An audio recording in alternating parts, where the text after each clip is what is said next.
Nuk u mbajt seanca e sotme e Këshillit Gjyqësor në të cilën njëra prej pikave që duhej të diskutohej ishte vendimi i gjykatës administrative për gjykatësen Elizabeta Dukovska. Shkaku i anulimit të seancës ishte mungesa e kuorumit, gjejtësisht nga 11 të pranishëm ishin vetëm 6. Për mungesën e kolegëve të tij, kryetari i Këshillit Aleksandar Kampovski tha se disa janë në pushim vjetor e disa në pushim mjekësor, ndërsa Këshilli Gjyqësor edhe ashtu punon me 2 gjykatës më pak, të cilëve ju ka mbaruar mandati. Marë parasysh se jemi të pranishëm vetëm 6 anëtarë të Këshillit, konstatoj se nuk kemi kvorum të nevojshëm për mbajtjen e seancës. Kjo do të thotë se seanca do të anulohet.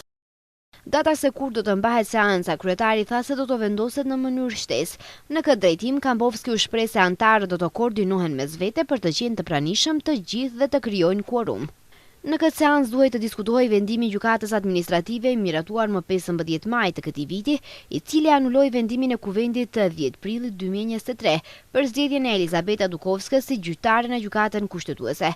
Dukovska u zgjodh gjyqtare kushtetuese nga parlamenti me propozim të Këshillit Gjyqësor.